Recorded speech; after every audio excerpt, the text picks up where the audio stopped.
Okay, we are in Yaakov. Please subscribe to the channel, give it a thumbs up, hit the notifications so I can get paid for the channel. Again, thank you for listening, everybody. We have now 106 subscribers. You just need 800 odd more, and I need to get to 1,000. So you, your friends, your enemies, we don't care how you do it.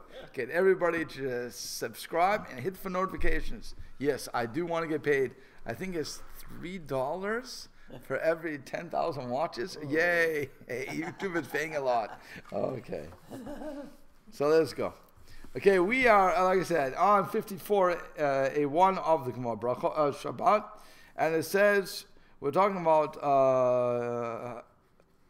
where it says, like I said, the Gemara quotes the next term in the Mishnah, HaRechelim Yotzo Kavulo, so that the ewes, the young sheep, yes, a ewe, a sheep, a female sheep, right? Yeah. May go out tied. That's a rechel, is that? So take them out tied. So what's kavulot? My kavulot. What is the meaning of kavulot? Shemekablim alya shalehen lemata. So what happens is it denotes that the owners tie their tails downward, covering the genitals, so that the males will not what do you call it? Mount them. So the Gemara says, "My mashmam dai kavul lishnak delo avid perihu." What indicates that this term kaval denotes non-productivity? Okay, so he says in the notes, we know that kavul is related to mikablin, they tie. So the Gemara is now asking how we know that the Mishnah uses this word in the sense of tie to prevent productivity. So the Gemara answers, Dichtiv mahe arim ashenatata li. Right? That's where we're going with this? Yeah. So what are the cities that you have given me, my brother? Veikra lehen eretz kavul adhim. And he called them the land of kavul to this day. So, my Eretz Kavul, what is meant by the land of Kavul? Amar Rav Huna. So Rav Huna said, Shahayu ba b'nei Adam, shemikubalem bekesef zahav. It means that the people in the land were wrapped in silver and gold. So he says here, Kavul is used in the sense of being tied up or wrapped. The connection between this word and non-productivity is demonstrated presently. It knows it's coming up. So the Gemara objects and says, Amale Rava Ihachi, if that is what it means, how will you explain that which is written in the preceding verse? Velo Yashu Be'inav. Chirum departed from the Zohar to see the cities that Shlomo had given him, and they did not please him. If they're made of gold and silver, they should have pleased him. Why wouldn't it please him? So Amalein, this is why it did not please him. Kevan datiri umefanke, since the inhabitants were wealthy and fastidious, lo avde avidata, they did not do work. They would not be pressed into the king's service. What kind of service? To do what the king wants. Okay? Not like when they don't do work, so they won't do part of the king's service, but part because they have gold and silver. Right, but there are stations in the king's service that, like governors and stuff, they just rule over people for the king. So that would be part of the king's service. I'm trying to just like chefs and stable boys. They won't pay taxes. They won't do anything. Oh, okay. They won't. So okay. Not services in a job. Services in loyalty. Right. So he says the word kavul is used in reference to people who do not produce for the king.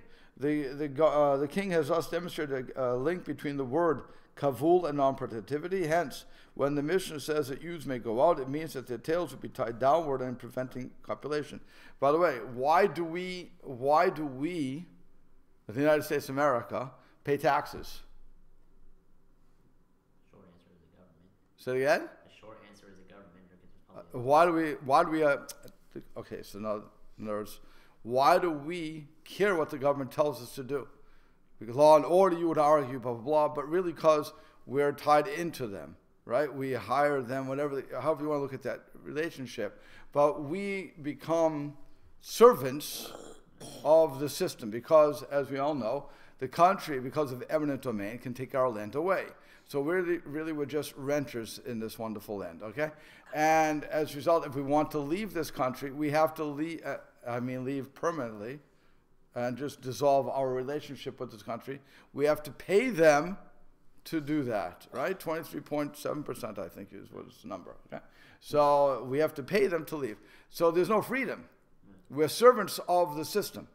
If I, on the other hand, am rich, and I don't need the country or their protection or anything else, I can hire them myself. I can be on my own little island. So then somebody wants to come into my island and say, well, we'll protect you. We'll do what you want. I don't really care. You want it, but we have to pay us. No. I can hire my own guards. Thank you very much. I can build my own walls. I can do what I want. It's my country. Okay, so that's what he's saying here. He gave them a piece of land. But these people who are on the land are rich. So what's Hiram have to offer them? Nothing. So they're not going to give anything over to him. So that's why he says, unproductive. Okay, that's why he was angry. So Rav Nachman bar Yitzchak amar Eretz Chomton Haita. It was the land of Chomton, which it says the earth was salty and cracked or sandy. Chomton is a type of earth with high salt content. It is used as preservative. So that's, by the way, it's a different interpretation. It's no longer going with they had gold and silver or gold and silver, right? So yes, gold and silver. Now it's just a lousy land. Okay. So then, if it's not a good land, why they call it kavul? Because one's foot would sink into it up to the ankle, kavla. Okay. And people say that ara mechabla de la'avid pere. It was an ankle deep land that does not produce fruit.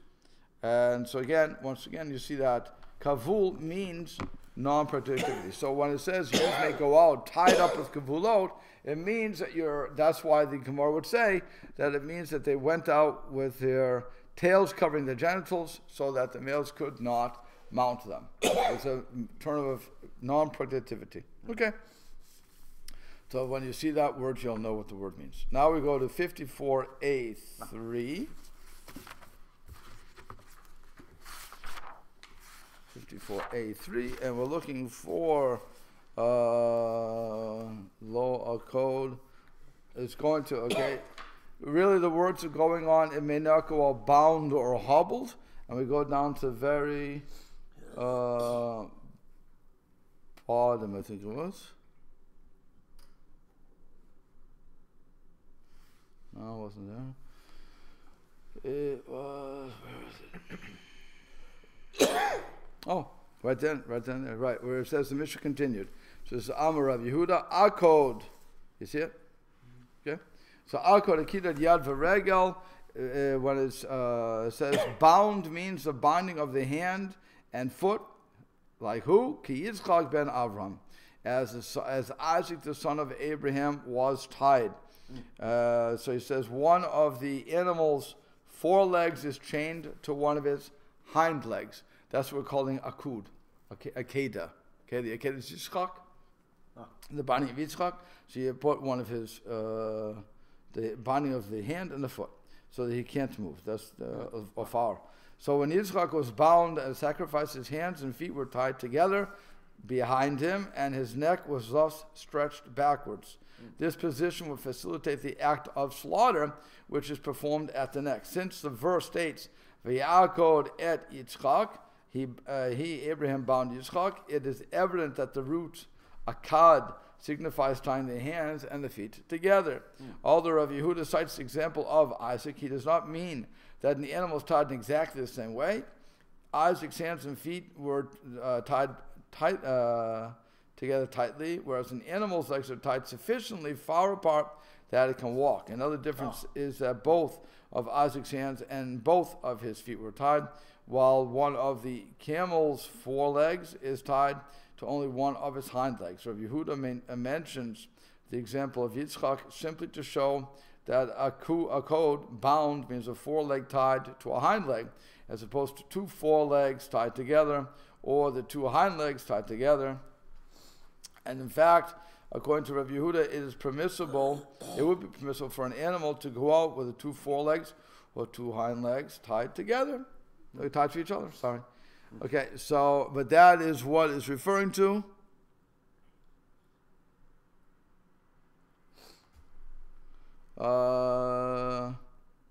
And then it says, Ragul Shalo Yaakov Yado Al Gevei V'Yikshva. When the Mishnah says hobbled, it means that one should not bend its lower foreleg, literally on hand, onto its upper foreleg and tie it there. Okay, so you can't do that sort of thing. And then it says on, now you turn the page to 54b1. Okay, and we come to, where is this one now? 54b1, and we're looking for, it's in the Mishnah. And it says, okay, yeah, that, okay, you ready? In the Mishnah, it says the last line of the Mishnah, Parato shel Rabbi Elazar ben Azariah, the cow of Rabbi Elazar ben Azariah, Haita Yotza Bertsua, it went out with the strap, Sheben Karneha, between her horns. And the Gemara continues to say that was against the will of the sages, but the question now becomes, that's what it says. Okay, that it went out not with the constant sages. Why? Because Rabbi Elazar held that the strap is not a burden, but a permissible adornment, and the rabbis disagreed. In other words, his cow went out with a strap between her horns. He held that it was not carrying anything. The rabbis disagreed and they said it was carrying something. Fine. So now, yeah. Why was there a strap between the horns? Say it again, please. Why was there the strap? Because he thought it's an adornment. It wasn't an adornment. Adornment, that's all. So once you say it's an adornment, it's why he thought it was a good-looking thing to have on, I have no idea. But that's what he said. It was an adornment.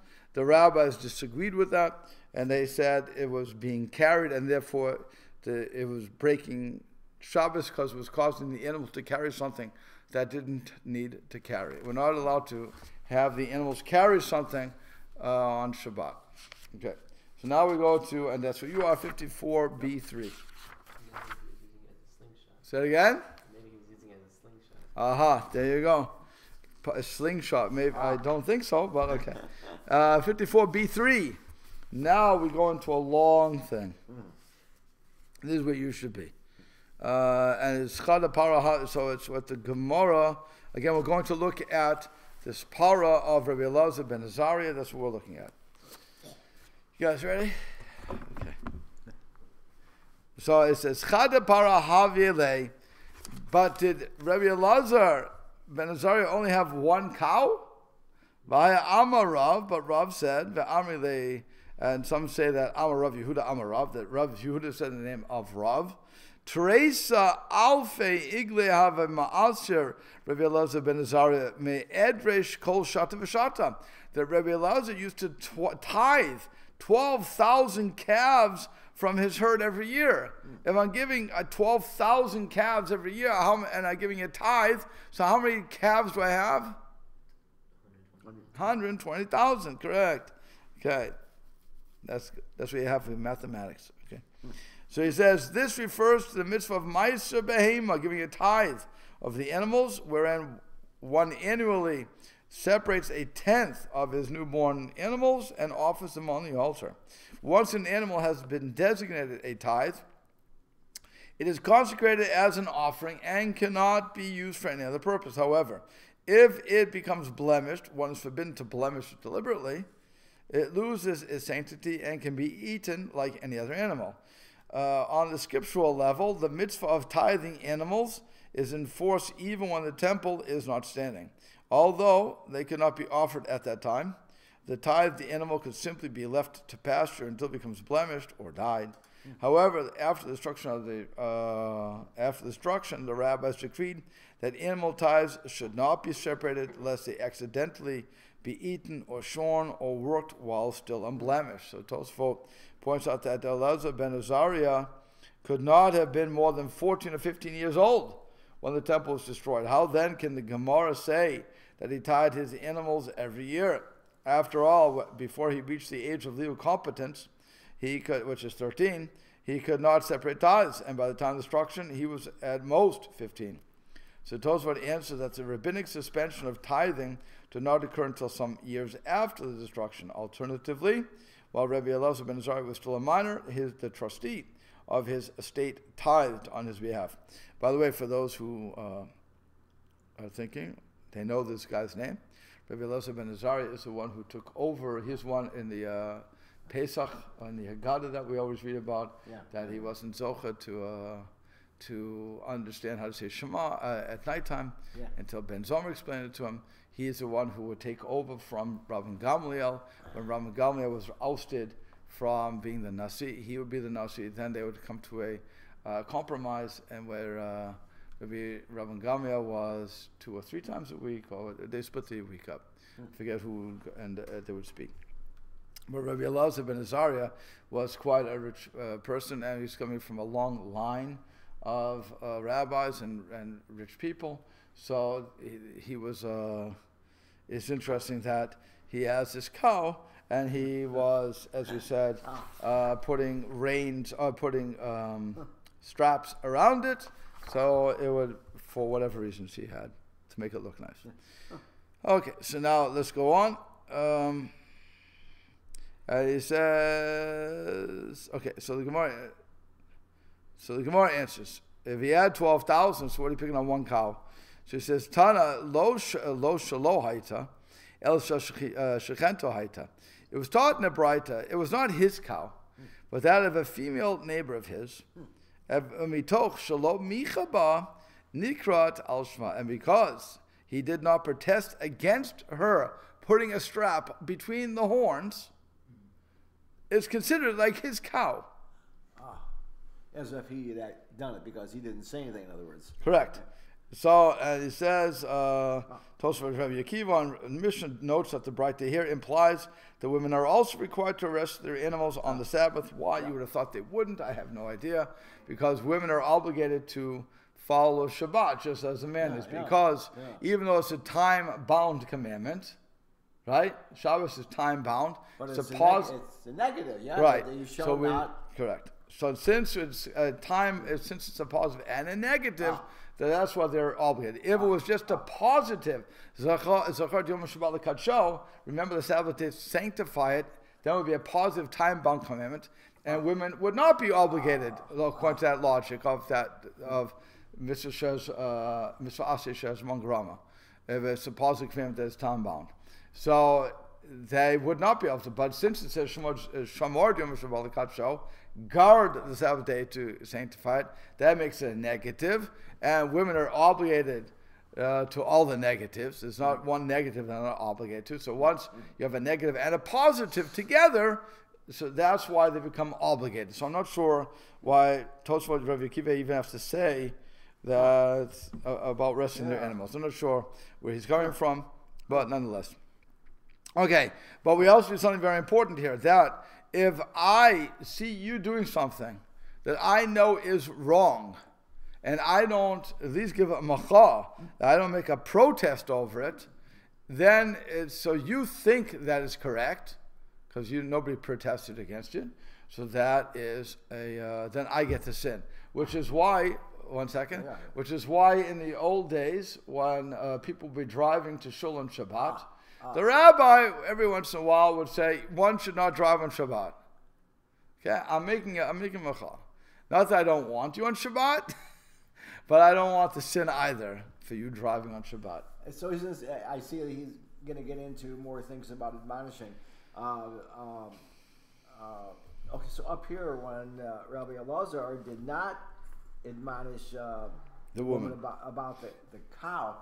Okay, like as we've heard you talk about many times, if somebody's not at that level, and you start telling him you're doing all this stuff wrong, you just turn them off completely, and they're not going to pay attention at all. The reason, maybe it's correct. So normally you're correct. In today's day, we have people who are hanging by a thread sometimes. Yeah. Okay. Yeah. So that's why we are much more careful with our raising a stink. But what in these days certainly it wasn't that way. In these every generation we move away from Sinai, the weaker we become spiritually. That's what we say. So our generation today cannot be compared to their generation. On top of that, again, if the person, you don't have to yell at the person to make a protest. You just have to say nicely that, it's not, that would be considered carrying for the animal, and you shouldn't do it. You don't have to go through a whole explanation, but you just nicely say that you shouldn't do that anymore. If he would have done that, that would have been a macha. In other words, when I make a macha, when I make a protest, I don't have to say it in front of everybody. I can just say it to you and say, this is how you should do it. Yesterday, when I went down to say Tachanan, right? Nobody started to yell at me. One guy came out, okay, thank you very much. So that was the macha. Very sweet macha. Okay, it's Rosh Chodesh. That was just a reminder.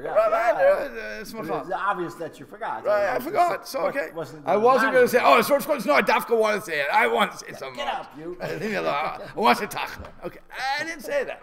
Okay, and if somebody comes over to a person when they're doing something that's incorrect, so I think most people want to do what's correct.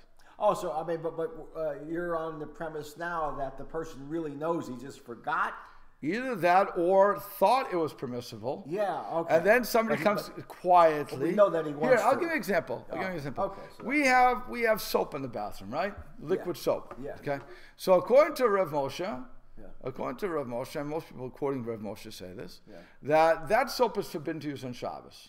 It's too thick. Too thick. Yeah. Okay? It has to be, when you pour it, it should run down your hand. Then it's not a problem. But when it's thick and it stays in your hand, that's no good. And then, that's one problem. Then they say, you can't make suds. Because suds is no lud. Suds wasn't there before, and now it's a brand new thing. You're making something new. You're making something new. That's like the whipped cream coming out of the... Okay, good. So, right, so now, you have a problem there. Okay, is it or isn't it permissible to use it? If it's not permissible to use it, why is it shall have it? And why can't we all agree on these sort of things? Why can't we all have peace? Okay, now what happens is somebody may have a different opinion out there. Okay, and they would have asked their rabbi, and the rabbi would have said no problem, so they use it. Other people say no, it's a problem. So now if I go over to a person who's using this stuff and I say, and I know the person is serious about Yiddishkeit. Okay. So I say to them, according to Rav Moshe, you shouldn't use it. He would say, good, but according to my Rebbe, you should. Okay, fine. That's one thing. Or he said, thank you so much, but why do you have it out here? It's a stumbling block. Yeah. If you wouldn't have put it out, if you wouldn't have had it, I wouldn't have used it. Okay. Yeah. So it would be also a good claim. Okay. But those are the things that when you do it quietly. You don't make a whole protest in front. Why did you do it? You're no good enough for nothing. How did you know it? I don't understand you. Of course the guy's going to walk away. Yeah. It's like when somebody's speaking in shul. Okay, when they shouldn't be speaking. Okay. And what happens? Suddenly, the guy who's speaking the most turns around and says, No, what are you speaking for? Are you crazy? Okay, well, that's the thing. Or a people guy, shh, is worse than having the speech going on. Okay, but all these things, you can do it nicely. That's what I'm saying. All these things can be done nicely, be kavod for the person, the honor of the person, showing I have respect for you. I just want to give you a little thing. What is crazy though is when you walk over to some people and say, well, "Can you?" Even if you do it silently, they look at you. Who are you? Yeah. Who are you? I mean, people do that to me. What do you mean? I should stop talking? And they go on. I was like, that's too much chutzpah already, and I walk away. That's just too much chutzpah. But then you can't say anything because that goes back to, by the way, the previous Gemara. where Hiram didn't like the land because it was all rich people. Because you can't tell a rich person anything. They own you. That's how they view it. Okay? Balamea, there's an expression, Balamea Baladea. I don't know if it was originated here, but I doubt it was. The one who has what we know called the golden rule. Those who have the gold make the rules. Yeah. Okay? But that is really something there. If a person doesn't need you, and you now come over and say, even nicely, could you stop doing that? They look at, who are you? You're worthless to me. I'll do what I want when I want, and that's because I own the place. I own the world. Okay, that's what it is. So Balamea Baladea. You can't. Those people you'll never do anything for, by the way, and that's why Hiram didn't like them. He said, "What are you doing? I can't take this. I can be the richest guy in the world, but they won't listen to me." So that would be another thing for that. Okay, but that gets to what I'm saying too. The Macha is somebody who's going to listen. By the way, if the rabbis would have known that the woman was a bulvan, bulvan is a bull in a china shop, basically, as a bully. I think the bulvan is. How would you translate bulvan? Do you know the word bulvan? Okay, so how would you've heard it? You never heard bulvan? What? Yiddish? What? No, a bulvan is. It could be. I guess it could be also an oath, but it's not. You're a bully with this sort of thing. Bulvan. You're just pushing things. Was it Yiddish? Yeah. Bulvan. Okay. I grew up with all these words, but sometimes we don't know how to translate everything. Arrogant. Yeah, an arrogant bully. Like a forceful arrogance. A what? Like a forceful arrogance. Like a what? Belarus arrogance. Belarus. Okay. You're right. Yeah, that could be that too. But this isn't that. Whatever that person, how you have a picture of bulvan, a bully, Belarus, you said? Belarus. Okay, right. So that sort of thing where the guy is just, it could be a man or a woman, but they just push them away. Yeah. Okay. That's what those sort of people, we're not talking about them. You're not going to change them. Yeah. They're a bore. In Hebrew, you call them a bore. And by the way, that's the same word in English. Yeah. So that translates all languages. Never changed. Bore is a bore. Bulvan? A bulvan. Bulvan. Bulvan, yeah. I don't know how you would spell it. I can only imagine. But it's a Yiddish word. Maybe it's a combination of Hebrew and it could be. I'm not sure.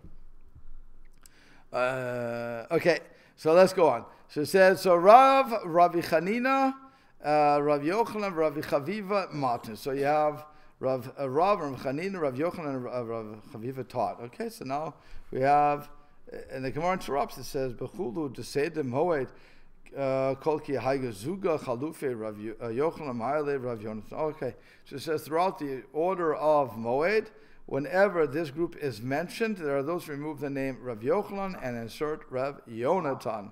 Okay, so we're not sure who said it. Now let's go through it.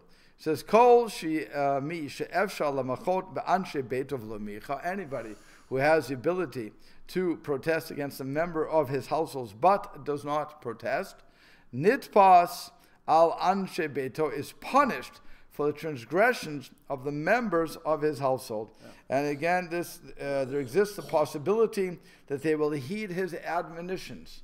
If there is no possibility, then there's I don't get the punishment. And it's just not worth it at that point. Then by the way, that's when you would implement, if I see you doing something wrong, but I know you won't listen, it's better not to tell you, and you should be shogeg, doing it by thinking that it's permissible, and not b'meised, not doing it on purpose. In other words, if somebody is flipping off and on lights, okay, on Shabbos, clearly. Oh, I was trying to answer something else. Is that again? I thought you said someone was flipping off the bird and the lights. The bird? No. Okay, somebody's flipping on and off lights on Shabbos. Clearly that's forbidden. Okay? If the person is, if I say, you shouldn't do that because breaking Shabbos, oh yeah? Boop, boop, boop, boop, boop, boop, boop. Now he's doing it on purpose. Okay? As opposed to, he doesn't realize it because, how's that work? Rabbi, the flipping switches don't work. Okay? I understand I shouldn't go out and I shouldn't break rocks. That's working your sweat up. But what's the big deal about flipping off long lights? Come on. And you get into the whole thing. Right. So he doesn't. That person doesn't think he's wrong. Yeah. So now when he flips up and down, he's only chayev to. He's only obligated to bring a sin offering. Once I make him know that it's forbidden, now he's obligated to die in the days that we could kill for breaking Shabbos. It's like a gentleman who visits us periodically on Shabbos. So he's got his phone in his pocket. So one day he hears it ringing, Shabbos morning, picks it up, answers it, starts talking, and then decides he needs to walk out the door. Right, right. So you can't, maybe you could put him aside later. I don't know. No, but the point is that be worth it, like right is he's not. Well, the fact that he walks out, he already knows is forbidden. What he should have done was he should have put it on silent and let it just buzz. Yeah. But that's the simple way to do it. When it's buzzing, you walk out and that's it. But yeah, he knows that. But see, that's already a matter of he knows that we hold. By the way, that's the difference. He knows that we hold this forbidden. He doesn't hold this forbidden. Yeah. That's why they drive. That's why they carry it. If they held it was forbidden, remember it's a golden rule here. Besides, one who has gold makes the rules. There's a really big rule in the world. If I truly believe that it's wrong to do, I cannot do it. If I truly believe it's wrong, I can never do it. I never can do it. It's an impossibility. It goes against my very grain. If I truly believe it's wrong. But if I don't believe it's wrong, then I can do it any time. You understand what I'm saying? In other words, I believe murder is wrong. Yeah. So I could never murder. I could do self-defense because that I believe is true. That I believe is valid. I don't. Now, do I believe in revenge killing? Oh, maybe. Yeah. Which would again be murder. Yeah. But I could rationalize revenge. Okay, that's the difference. I can't rationalize taking a gun and shooting somebody in the head. That's wrong. That's they're wrong. But you did something to somebody else. You did something to somebody in my family. Yeah. My name is blah, blah, blah, and I come to kill you. Boom. Now I kill you because it's revenge. What do we think of the cold-blooded killer? The guy, maybe he didn't start off like that, but the guy who goes in to rob somebody or a store, and let's say the guy behind the counter tries to grab the gun and the guy shoots him. And then the next time he goes to rob somebody, he just kill are these gang guys. Right. They just kill each other in the gangs. They obviously don't hold that it's wrong for whatever their reasoning is. They would tell you that they're protecting themselves. That's what they would tell you. They're protecting themselves. If it's not, it's kill or be killed. So the guy that goes in to rob the store, let's say he's never killed anybody before, and the guy lunges at him. He protects himself. And he's already got the gun. He's protecting himself. He would tell you, I'm protecting myself. Okay. I'm not saying there are no... by the way, I'm not defending them, I'm defending me. I'm saying I know I could never do it. Yeah. Yep. But at the same time, I don't know, and I know I could defend myself, but I don't know what I would do in the case of revenge. Right. I don't know. I'm quite honest, I don't know. And if that came up, if I got to such a point, maybe I would rationalize why killing that person and putting them out of the misery of the world is a valid approach. Yeah. Okay, I could, again, my point is that I personally cannot, I know that killing an innocent person on the road is wrong. And I could never do it. Could never do it. Okay? But it doesn't mean that anything else. I know stealing is wrong. And yet, there are times that we all rationalize what we're doing. Okay? Let's not deny that. When may it be as young kids when you go to the telephone and you go boom, in those days that they actually put dimes in telephones, okay? Or your soda machine, in those days they actually put money into soda machines. They still do it? Yeah, mostly I'm thinking like the old candy machines. Right, and you hit the coin return, and you get that quarter, you get the dime, it's a jackpot, and you take it, okay? Or I'll even give you something else. Yeah, when you go to these places, the penny arcades, whatever they're called, where they have skating and they have the arcade machines. Yeah. Okay. money is on the floor. Whose money is that in reality? Lost it. Well, okay, but whose money does it become? Arcade games. The arcade game. There's really it becomes theirs. You know, it's their property. If something is my property, I automatically get it. Unless I know whose it is. If it's a public place, though, it's not a public place. It's private. By halacha, but it's private. Object, it's private. If it's unidentifiable. No, but it's private. It's a private place, right? If I'm in your house, and is it? So I'm in your store. I'm in your store. Okay, you have a public store. Anybody can walk in. Again, but I own the store. So you should have control. So I have control over what's on the floor. So it would be up to that owner to just say, is this mine, or did a customer drop it and I need to put it aside? Yeah, but if I see a coin on the floor, I shouldn't just pick it up and take ownership of it without saying unless the guy says.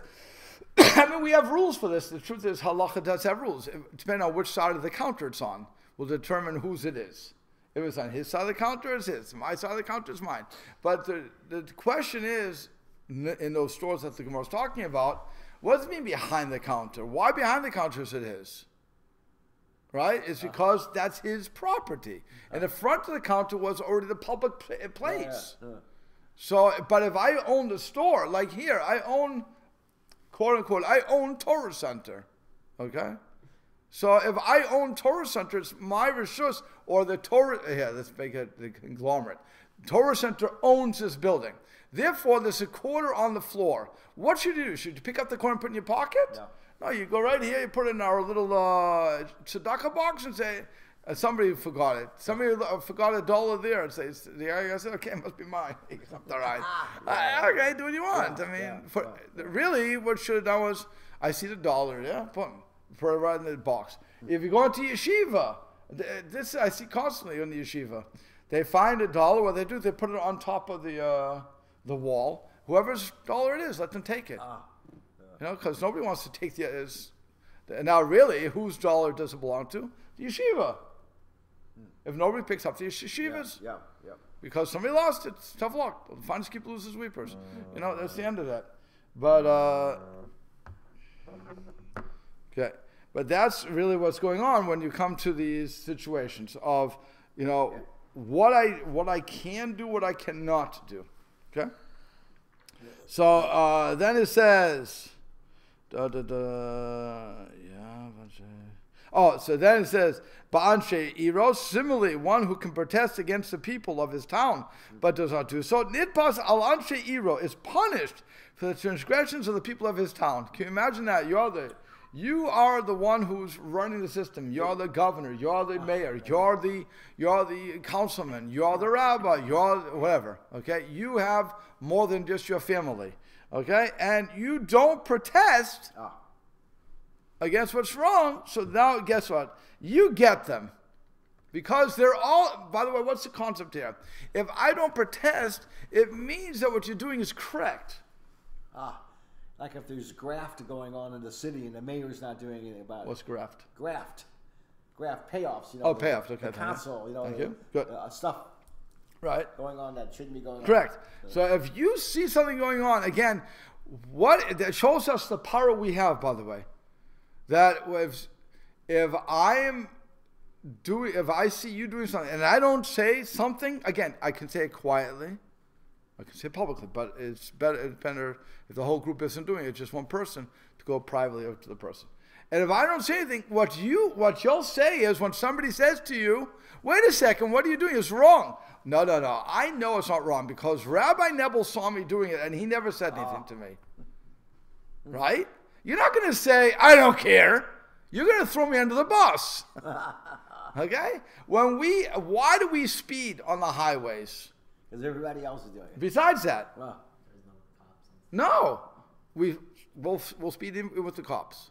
In other words, we'll go. It's 70. Okay, at 70. So we'll go 73. We'll set it to 73.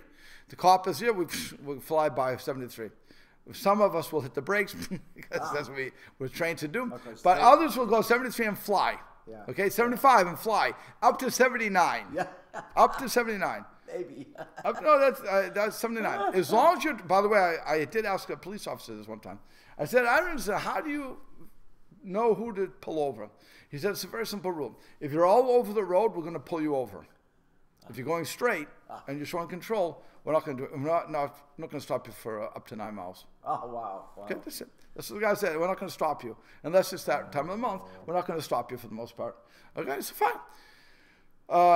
So I know that speed limit really isn't the limit I can go. I know, unless the cop's having a bad day, that I can really go 75 to 79 within that, right? So let's compromise. So 77 and drive straight, not over the road, and the cop won't stop me.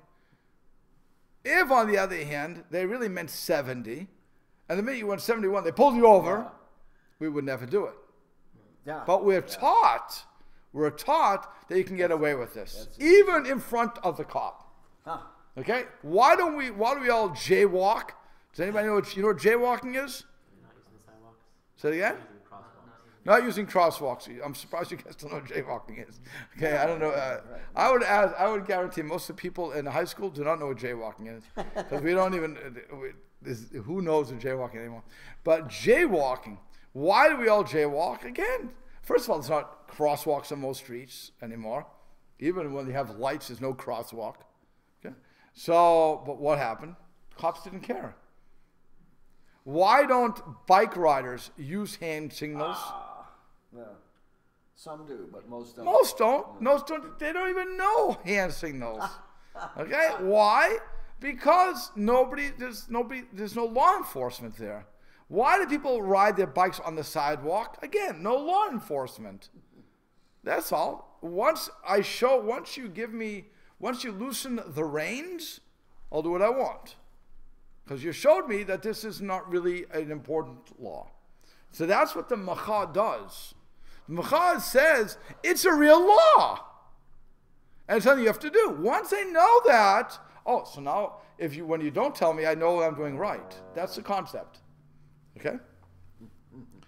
So now, one more.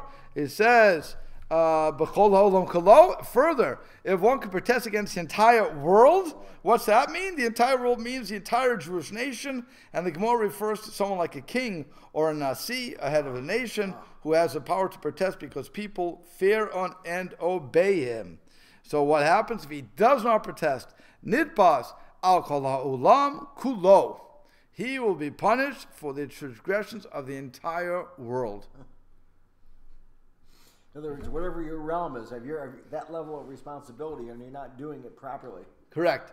And again, they will listen to you, and you don't do it, you're going to take whatever group you have, you're taking on their sins, because for this very simple reason, they're looking to you to be the moral and halachic compass.